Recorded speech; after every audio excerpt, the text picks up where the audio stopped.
আমি হলাম তোমাদের সন্তান। মারে রাস্তা পথে ঘাটে বাজারে অফিসে আদালতে যেখানেই যাবে মায়ের ইজ্জত নিয়ে যাবে, মায়ের সম্মান নিয়ে যাবে। তোমরা হলে মা, আমরা তোমাদের সন্তান। ভাই গো, আল্লাহর আকাশের নিচে জমিনের উপরে যতগুলি নারী রয়েছে সমস্ত নারীগুলি হলো মা। একটা বঙ্গা ছিল সামনে বৈশা, ও বগায় কথাটা শুনে কুইদ্যা খাড়িয়ে যাই মৌলভী সাহেব ওয়াজ বন্ধ করলা, ওয়াজ বন্ধ করলা। আপনি সামনে মাইক পেয়ে নিয়েছেন, ওইলা যা ইচ্ছা তাই কয়ে দিবেন মানে?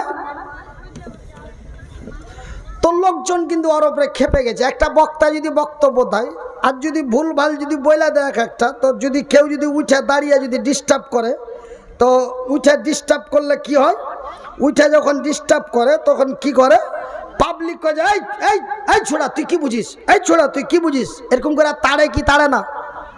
হ্যাঁ বা না বলে? তাড়ে কি তাড়ে না? তো ওই চ্যাংড়াটার ওপরে সব খেপে গেছে, কই তুই কি বুঝিস, তুই কত বড় মুচুদ্দি।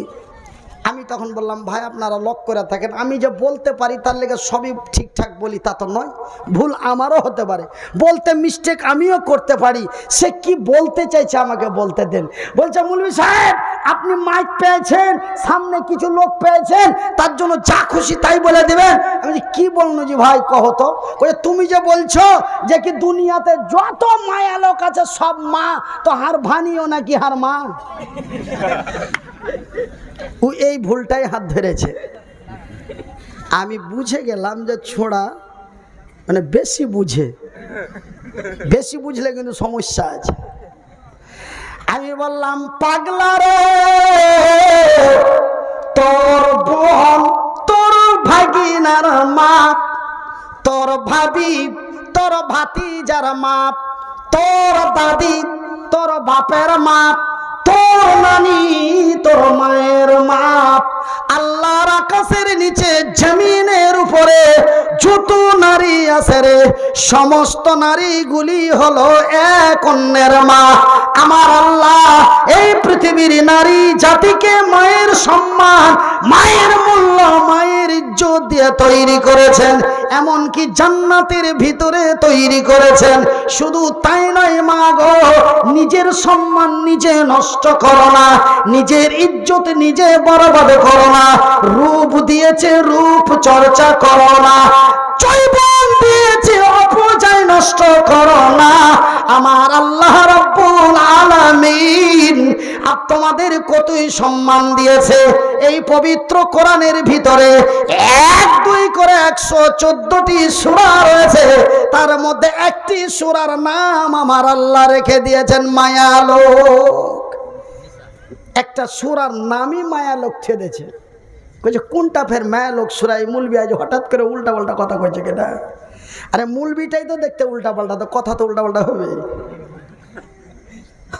ভাইজি আমাদের শেরশা ভাটিয়া ভাষায় বলে মায়ালোক, পশ্চিমবঙ্গের ভাষায় বলে মহিলা, আমেরিকান ভাষায় বলে লেডিস, আল্লাহর ভাষায় বলে নিশা। তো আমার আল্লাহ একটি সূরার নাম রেখে দিয়েছেন সূরা আন-নিসা। শুধু তাই নয়, এমনকি মহান রব্বুল আলামিন একটি সূরার নাম একজন মহিলার নাম নির্ধারিত করে রেখেছেন। সেই সূরাটির নাম হলো সূরা মারিয়াম। কিন্তু আবু বাকার বলে কোনো সূরা আছে কোরআনে? একটা আছে, সূরা ইয়াসিন। আমাদের মানুষের মধ্যে অনেক পুরুষ মানুষের নাম ইয়াসিন আছে। শুধু তাই নয়, আরে আমার ভাইয়ের, আমার বন্ধুরা, আরে আমার মায়েরা, আল্লাহ তোমাদের কতই সম্মান দিয়েছে, আমার আল্লাহ তোমাদের কতই মূল্য দিয়েছে, দাম দিয়েছে। আমার নবী, আল্লাহর নবী, দয়ার নবী, বিশ্বের নবী, নবী মুহাম্মদুর রাসূলুল্লাহ, বলুন সাল্লাল্লাহু আলাইহি ওয়াসাল্লাম। আমার নবী, আল্লাহর নবী, দয়ার নবী বিশ্বের নবী বললেন, রে বিশ্ব জগতের নর নারীরা, রে আমার সাহাবী গণেরা, রে আমার উম্মত উম্মতিরা, আমি নবী বলছি শুনে নাও, কোন ব্যক্তির যদি পর পর 2টা বা 3টা মেয়ে হয়, পর পর 2টা বা 3টি মেয়ে হয়, আর ওই মেয়ে 3টি জন্মগ্রহণ করার পরে, ওই মেয়ে 2টি জন্মগ্রহণ করার পরে, ওই মেয়ে 2টিকে, ওই মেয়ে 3টিকে আদর দিয়ে, যত্ন করে, ভালোবাসা দিয়ে, উদারতা দিয়ে, শিক্ষার অধিকার দিয়ে, জমি জায়গার অধিকার দিয়ে, ওই মেয়ে 2টি, ওই মেয়ে 3টির বিয়ে দিয়ে দিল। ভাইজান, হাদিসের মধ্যে 2টা মেয়েরও কথা উল্লেখ আছে এবং 3টি মেয়েরও কথা উল্লেখ আছে। পর কোন ব্যক্তির যদি 2টা অথবা 3টি মেয়ে হয়, আর ওই মেয়ে 3টির সঙ্গে যদি মির্জাফরি অপরাধী না করে, ওই মেয়ে 3টিকে আদর দিয়ে, যত্ন করে, ভালোবাসা দিয়ে, শিক্ষার অধিকার দিয়ে, জমি জায়গার অধিকার দিয়ে, ওই মেয়ে 3টির বিয়ে দান দিয়ে দিল। আর মেয়ে 3টির বিয়ে দান দেওয়ার পরে ওই 3 কন্যার বাবা, ওই 3 বেটির বাবা, ওই 2 বেটির বাপ আল্লাহর জমিন থেকে বিদায় নিল, পৃথিবী পদত্যাগ করলো। আমার রাসূল দয়ার হাবিব নবী মুহাম্মদুর রাসূলুল্লাহ, বলুন সাল্লাল্লাহু আলাইহি ওয়াসাল্লাম। আল্লাহর নবী, দয়ার নবী, বিশ্বের নবী বললেন, ওই 3 কন্যার বাবা মরে যাওয়ার পরে গ্যারান্টি আমার আল্লাহর জান্নাতি। নারে তাকবীর! বাপ যেন এরকমটা করলো না। কিরকমটা করলো না? 2টো মেয়ের পরে একটা ছেলে হলো, এরকমটা যেন করলো না। কিরকমটা? এরকমটা। 2টি মেয়ের পরে একটি ছেলে হলো, মেয়ে 2টির মহব্বত খানি ছেলেটার মধ্যে ভরে দিল। রাস্তার ধারের জমিগুলি ছেলেটাকে দিল, মেয়েগুলিকে খালের বিলের তলার ভেস্টার জমিগুলি দিল। ছেলেটাকে কলেজ, ইউনিভার্সিটি, বিশ্ববিদ্যালয়ে পড়ালো, মেয়ে বলে প্রাথমিক বিদ্যালয়ের বারান্দায় যেতে দিল না। এমনটাই যেন করলো না। মেয়ের প্রাপ্য মেয়েকে দিল, ছেলের প্রাপ্য ছেলেকে দিল। এমনি করে মেয়ে 3টিকে আদর যত্ন করে, শিক্ষা দীক্ষা দিয়ে, বিয়ে দান দিয়ে দিল। ওই 3 কন্যার বাবা, ওই 2 কন্যার বাবা মরে যাওয়ার পরে গ্যারান্টি আল্লাহর জান্নাতি। কিন্তু ভাইজি, দাড়ি 21টা পাকা দেখা দিয়েছে। গত 1 সপ্তাহ আগে গুনলাম, চুলগুলি প্রায় 150 থেকে 250-র মতো পেকে গেছে। বয়সটি 40 হয়ে গেল। নবীর হাদিসে পেলাম না, আল্লাহর পবিত্র কোরআনে পেলাম না, কোন মুহাদ্দিসিন মুফাসসিরিনের মুখে শুনলাম না। কোন ব্যক্তির যদি পর পর 2টা বা 3টা বেটা হয়, ওই 3 বেটার বাপ গ্যারান্টি জান্নাতি, 2 বেটার বাপ অবশ্যই জান্নাতে যাবে, এমনটাই কোনোদিন শুনতেও পেলাম না, বা ইতিহাসের পাতাও পড়ে দেখতে পেলাম না। তবে মাগে একটু শরম কর মা, আল্লাহ তোদের কতই না মূল্য দিয়েছে। আল্লাহ তোমাদের কতই মূল্য দিয়েছে।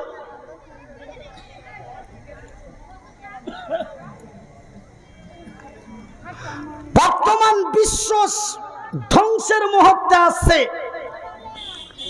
আর কি বলবো, বাকি আমি ভেঙে চুরা আর বলতে যাব না। ভেঙে চুরা বলার দরকার নাই। সুবহানাল্লাহ। আজকে বর্তমান ভারতবর্ষের মাটিতে, শুধু ভারতবর্ষ নয়, সারা পৃথিবীর মাটিতে বর্তমান জেনা এবং ব্যভিচার এত অহরহ হয়ে গেছে। মুরগা মুরগি যেমন জাগা আজাগা কিচ্ছু বুঝে না, ঠিক মানুষের মধ্যে এমনটাই আস্তে আরম্ভ হয়েছে।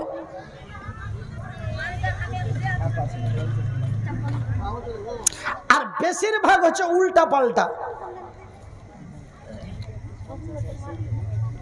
আমি অতগুলো কথা আপনাদের খুলে বলতে যাচ্ছি না, একটা ইশারাতে কথা বলেছি, একটা ইশারাতে কথা বলেছি। ইশারাটা কি?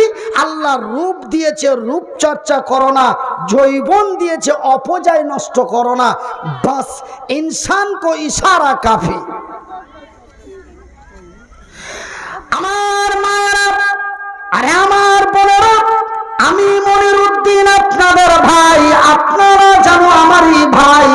যদিও আমার বাড়ি হরিশ্চন্দ্রপুরের মাটিতে হয়, তবুও জানো আপনারা আমারই ভাই, আমি জানো আপনাদেরই ভাই। বিনীত অনুরোধ করে যাই বনরে, বিনীত রিকোয়েস্ট করে যাই বন্ধু, খবরদার খবরদার, যদি আল্লাহর জামিনে শান্তি চান, মৃত্যুর পরে যদি আমার আল্লাহর জান্নাতে যেতে চান, তবে অন্যায়ের প্রতিবাদ করে ন্যায়ের প্রতিষ্ঠা করো। ভাই গো, মদের বোতলগুলি ভেঙে দিয়ে সুদের খাতা থেকে নামটা কেটে দিন, একটু সত্যর দিকে এগিয়ে আসুন। জেনা, ব্যভিচার, নির্যাতন, ধর্ষণের প্রতিবাদ করো।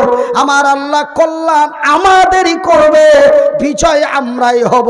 ভাইজান, আমি মনিরুদ্দিন বলি, মা, আল্লাহ তোমাদের কত সম্মান দিয়েছে, মারে নিজের সম্মান নিজে নষ্ট করো না, নিজের ইজ্জত নিজে বরবাদ করো না।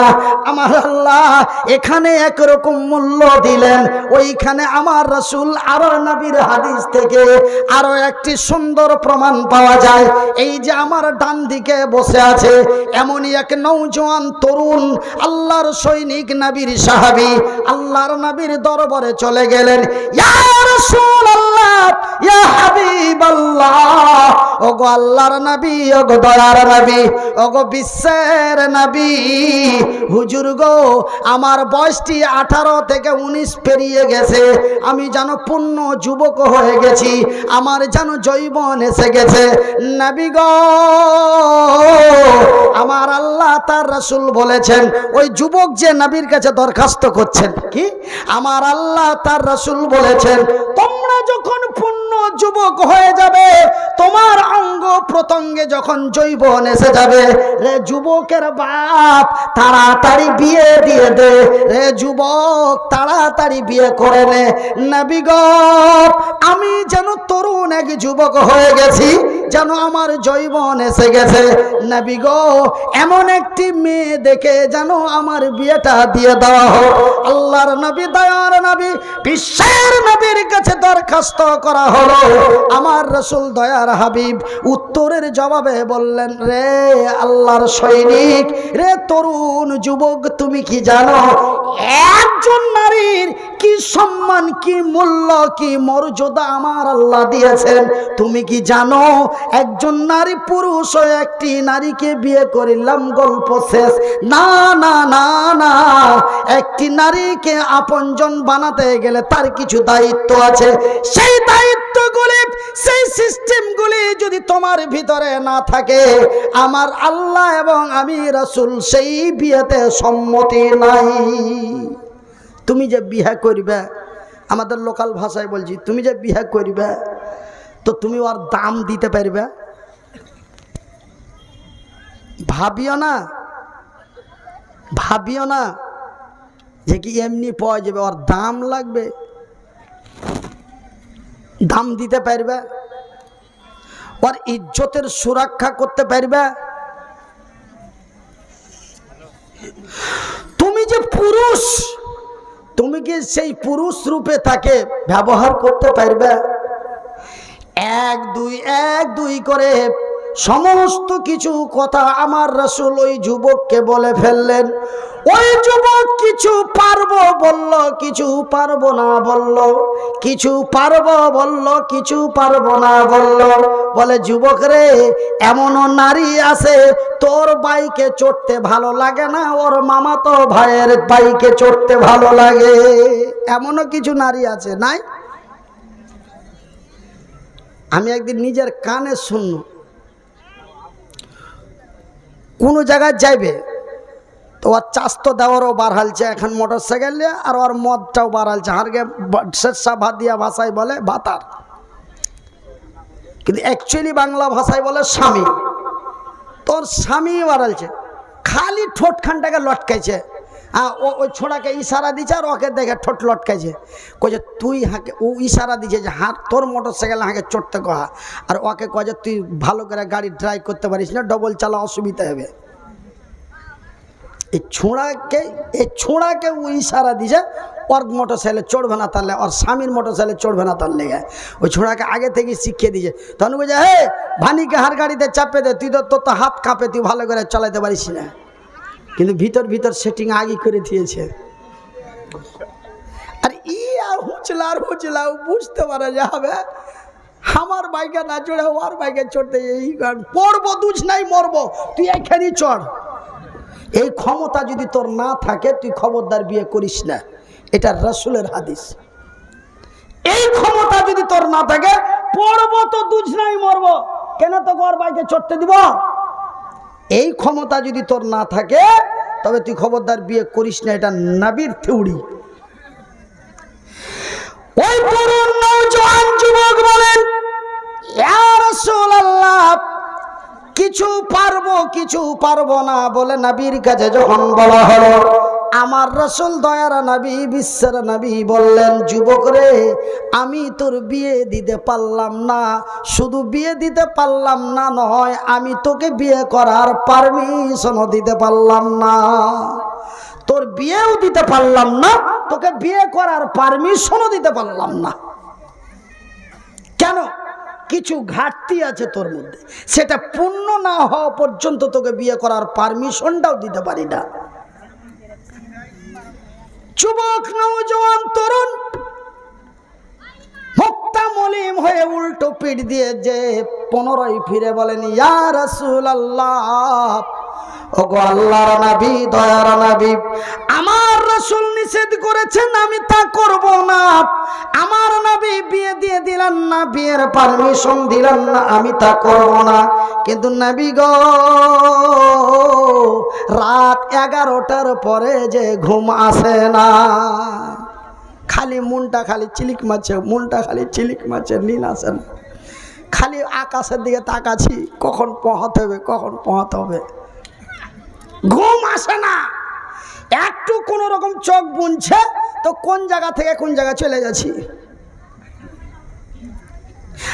আমার নবী, আল্লাহর নবী, দয়ার নবী, জৈবনের জ্বালা মিটাবের জন্য নবী বিয়ে দিতে তবুও পারমিশন দিলেন না।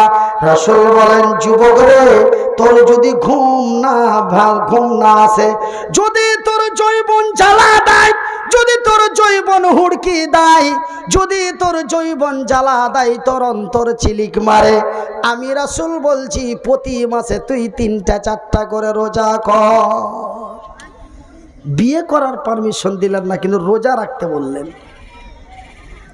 মামুর বাড়ির আবদাল্লাহ যে গেনু আর ওই সবজি মার্কেট থেকে 2 কিলো বাগুন লেপে নিয়ে চলে এলো নাকি? মার্কেটের সবজি ভেবেছেন অতি মূল্যবান বস্তু এই পৃথিবীর নারী। একবার জোরে বলি আলহামদুলিল্লাহ। জানেন আমার মা বোনদের এগুলা ওয়াজ করতে ডরও লাগছে। আমাদের এই দিককার লোক হতে এই সব ওয়াজ একটু ভালোবাসে, কিন্তু কুচবিহার, জলপাইগুড়ি, দার্জিলিং, আলিপুরদুয়ার এই দিককার লোক আবার এইগুলা ওয়াজ অত ওরা মজা পায় না। খালি নবীদের ঘটনা বলেন, সাহাবীদের জীবনী বলেন, ও বক্তা একটা আইছিল গো। তো আমি কিন্তু আমাকে সভাপতি এবং আরো ওনাদের যারা দায়িত্বশীল আমাকে মহিলাদের ব্যাপারে, নারীদের ব্যাপারে আলোচনা করতে বললেন। এই যে নারীদের সম্মান, মূল্য, মর্যাদা, সম্মান, মূল্য, মর্যাদা, এই 3টি কথাকে সামনে রেখে একটা একটা করে প্রমাণ দিতে দিতে দিতে দিতে দিতে যখন 5-7টা দিয়ে দিয়েছি যে এদের এত মূল্য, এদের এত দাম, তখন 4-5টা চাংড়া উঠিয়া দাঁড়িয়ে বলছে যে কি আল্লাহ, তবে আমরা একদম বেকার হুজুর, তবে আল্লাহ আমাদেরকে নারী না বানাইয়া পুরুষ কেন বানাইলো? ওরা বলছে একটু আমাদের দিকে দয়া করেন, আমরা কি একদম কমা। চ্যাংড়াটির মিজাজ খারাপ হয়ে গেছে, আল্লাহ ওদের এত দাম দিয়েছে, আমরা তবে একদম বেকার। আমি বলি শান্ত হ, সকাল থেকে সন্ধ্যা পর্যন্ত ওদের উপরে যাচ্ছে, মাত্র 3.5 মিনিটে তোকে উপরে পাঠিয়ে দেবো, এটা আমার রাসূলের থিওরি। 3 মিনিটে তুই ওদের চাইতে উঁচাতে হয়ে যাবি। তখন ওরা মুখখান ক্যাচম্যাচ করে গেছে, আমাদেরটা আগে বলেন, আমাদেরটা আগে বলেন, ওদের মেলাই বলেছেন। তো ভাইজান, মানে ওদের মধ্যে হিংসা জ্বালা চালু হয়ে গেছে। আল্লাহ এতই মর্যাদা সম্মান ওদের দিয়েছে। শুধু তাই নয় আমার ভাইয়েরা, আমার পর্দানশীল মায়েরা, একজন নারীর কি সম্মান আল্লাহ তার রাসূলের বিধি বিধানে দিয়েছে। ভাই গো বলেন তো, নরের জন্য নারী খোঁজা হয় না নারীর জন্য নর খোঁজা হয়? কি জি? নরের জন্য নারী খোঁজা হয়, তবে ভালো জিনিসটা খুঁজতে হয় না ভালো জিনিস ঢালের ভুঁয়ে পাওয়া যায়? হ্যাঁ, তবে মূল্যবান জিনিসটাই খুঁজে বের করতে হয়। তবে আমার আল্লাহ কত মূল্য দিয়েছে, খুঁজতে খুঁজতে খুঁজতে খুঁজতে সাহারা তালা পিন্ডল তালার মিডিলে একটা মেয়ে পাওয়া গেল, নামটা হলো তার সুলেখা। নামটা কি? সুলেখা। মেয়েটাকে দেখা হলো, তারপরে উভয়ের মধ্যে কথাবার্তা কমপ্লিট। এবার ছেলের বাবা ফোন করে বলল, রে সুলেখার বাপ, সুলেখাকে ভুজ গাড়িতে করে হার বাড়ি পাঠিয়ে দে। নাকি এরকম? যে এরকম এ ছোড়ারা খালি আছে এরকম না রে রব্বুলের বাপ, তুই রব্বুলকে আর তোর 14 বংশকে সাথে করে নিয়ে সুলেখার বাড়ি যা, আর সুলেখাকে মহা ইজ্জত দিয়ে সম্মান দিয়ে দুলহান বানাকে লেকে আও। অত কমালয় রে তোর বাড়িতে থুয়ে যাবে। যা 14 বংশ যা, ওকে ইজ্জত করে লিয়াই, সম্মান করে ফুল ফাল দিয়া। আল্লাহ কত সম্মান দিয়েছে, কিন্তু এরা সম্মান রাখার জিনিস লয়। জি, ওই যে খারাপ করে কইলে হতো ওরা মনে মনে রাখবে। ওই কুকুরকে যেমন সোনার বিছান সহে না, ও ছায়ের কোড়া না হলে আর কইয়া ঠান্ডা হয় না, এরা 4টা কাছাকাছি এরকমই। কমই ইজ্জত দিয়েছে জি, কমই সম্মান দিয়েছে জি। আল্লাহু আকবার। আমি তো মাত্র 1.5 পাতা লেখাপড়া করেছি, কিছু জানি না আমি। আমি দেখতো ছোট মৌলবি, আসলে ছোট মৌলবি। তো ছোট মৌলবি হয়ে যদি এত সম্মানের কথা এতগুলো যদি আমার জানা থাকে, তবে যেগুলা মোটা উঁচা চাওড়া মৌলবি ওরা কত জানে। আল্লাহ তাদের কতই সম্মান দেয়। শুধু তাই নয়, এবার রব্বুলেরা 14 বাব্বাটা চলে গেল, তারপরে বোকার মতন গলতে পাহারা দিয়ে বসে আছে, কখন কি হবে, হ্যাঁ কইবে না না কইবে, হ্যাঁ কইবে না না কইবে। এইবার উত্তর পাড়ার জামে মসজিদের ইমাম এলো। উত্তর পাড়ার জামে মসজিদের ইমাম এসে আগে সুলেখার বিয়ে পড়ায় না রুবেলের কাছে যায়। কি জি? যা রে যা, এই চোড়া মাথায় হাত দিয়ে নিচে দিকে মাথা করে বসে আছে সুলেখা, হ্যাঁ কইবে না না কইবে না, যদি কয়ে দেয় বোকার মতন ঘুরে যেতে হবে। কি ঠিক লয়? যাও রে যাও, সুলেখার কাছে যাও। সুলেখা এই পর্যন্ত রবিউলকে বিয়েতে রাজি আছে কিনা জেনে আয়। আগে সুলেখার কাছে পাঠা হলো, ভাইজান সুলেখার কাছে পাঠা হলো। যখন তার নেকায় যাব কবুল করিয়ে দিল, মেয়েটা মায়ের পেট থেকে নিয়ে বিয়ে পড়ার আগে পর্যন্ত মেয়েটার যা সম্মান ছিল, যখনই বিয়েটা ইজাবটা কবুল করা হলো, মেয়েটার সম্মান দ্বিগুণে বেড়ে গেল। তখন ছিল সুলেখা, এখন হয়ে গেল বৌমা। কি হলো এবার? সুলেখা মায়ের খাতায় নাম উঠে গেল বৌমা। শুধু তাই নয়, 2 মাস গেল, 6 মাস গেল, 7 মাসের মাথায় সুলেখা গর্ভ ধারণ করলো। এবার সুলেখা বউ মায়ের নামটা মা খাতা থেকে কেটে এবার ডাইরেক্ট সুলেখা হতে গেল মা। এবারকার সুলেখা ডাইরেক্ট মা হতে গেল।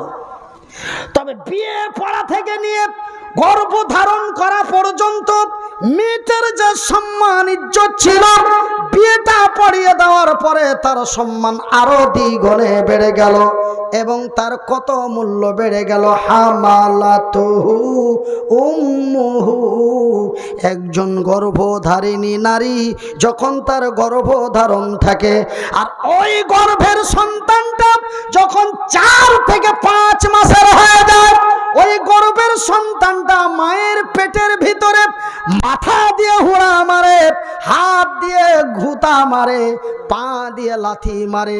মা থাকতে থাকতে সুলেখার চোখ দিয়ে পানি বেরিয়ে যায়। ভাই গো, বাড়িতে যদি কোনো গর্ভধারিণী নারী থাকে, বাড়িতে যদি কোনো গর্ভধারিণী মা থাকে, দেখবেন দুপুর বেলায় খেতে বসেছে, খাবার খেতে খেতে হট করে থালাটা সরিয়ে দেয়, 2 চোখ দিয়ে ঝরঝর করে পানি বেরিয়ে আসে। সুলেখা বসে থাকতে পারে না, সুলেখা উঠে ঘরে চলে যায়, দাঁড়িয়ে থাকতে পারে না, বিছানায় বসে যায়, বসে থাকতে পারলো না, সুলেখা শুয়ে গেল, সুলেখা শুয়ে থাকতে পারলো না, একবার উঠে একবার বসে, একবার বারান্দায় যায়, একবার ঘরে আসে, এমনি